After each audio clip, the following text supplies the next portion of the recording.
नमस्कार, इन खबर में आपका स्वागत है। 24 फरवरी को प्रयागराज में जिस तरीके से बमों और गोलियों से उमेश पाल की हत्या की गई, वो उमेश पाल जो कि राजू पाल हत्याकांड के मुख्य गवाह थे, न सिर्फ प्रयागराज बल्कि पूरा सूबा थर्रा उठा कि आखिरकार ये हो क्या रहा है। सीएम योगी ने इसे बहुत गंभीरता से लिया और विधानसभा में ऐलान कर दिया कि जो भी हमलावर हैं उन्हें मिट्टी में मिला दिया जाएगा। उसका नतीजा ये हुआ कि ठीक 3 दिन बाद पहला एनकाउंटर हुआ, और वो भी माफिया डॉन अतीक अहमद के खासम खास ड्राइवर रहे अरबाज की। इसके बाद दूसरी खबर आई कि सदाकत नाम के वकील को गिरफ्तार किया गया है, और ये वकील ही वो कड़ी है जो कि सबको जोड़ रहा है।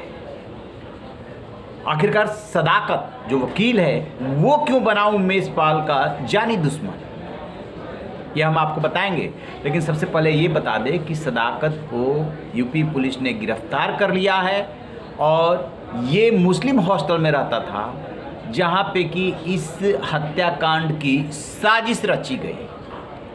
अतीक गैंग से ये जुड़ा हुआ है, ये भी प्रैक्टिस करता है।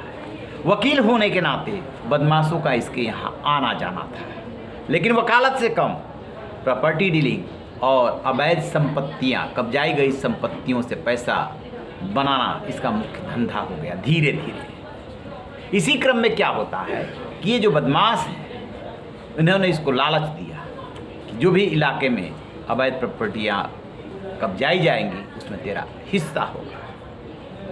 एक बात ये आ रही है कि जो उमेश पाल है वो अतीक गैंग के प्रॉपर्टी का जो अवैध धंधा है उसमें आड़े आ रहा था। अदरवाइज अतीक अहमद गैंग से उमेश पाल की नज़दीकी बाद में 2016 के बाद हो गई थी। ये राजू पाल की पत्नी पूजा पाल बोल चुकी हैं, वीडियो वायरल हो रही है कि ये तो अतीक अहमद गैंग से मिल गए थे। अतीक अहमद गैंग के बदमाश उमेश पाल के घर आया जाया करते थे और इसकी वजह से इनके बीच में दूरियां भी बढ़ गई थी। तो सवाल उठे कि आखिरकार जब अतीक अहमद गैंग से उमेश पाल की नज़दीकी हो गई थी तो फिर हत्या क्यों की गई।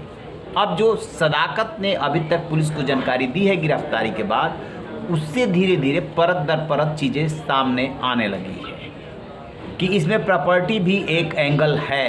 राजू पाल जो भी इनकी प्रॉपर्टी डीलिंग होती थी बीच में कहीं ना कहीं आ रहे थे। हालांकि अभी इसकी पुष्टि होनी बात, क्योंकि पूजा पाल जो सवाल उठा रही हैं कि जब इन्होंने राजू पाल की हत्या में गवाही जो दी वो अतीक के फेवर में दी, फिर अतीक क्यों मारेगा या क्यों मरवाएगा, ये सवाल है।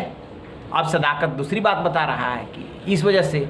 तो आपने देखा होगा कि जिस समय 24 फरवरी को की शाम को हमला किया जाता है तो शुरू में देखने में लगा कि 4 हमलावर हैं, नहीं कई हमलावर हैं। उसमें से एक हमलावर दुकान में खड़ा है और मौके की ताक में जैसे ही गाड़ी आती हुई क्रेटा दिखती है वैसे ही वो फायरिंग करता हुआ भागता है दुकान से। उसका नाम गुलाम है।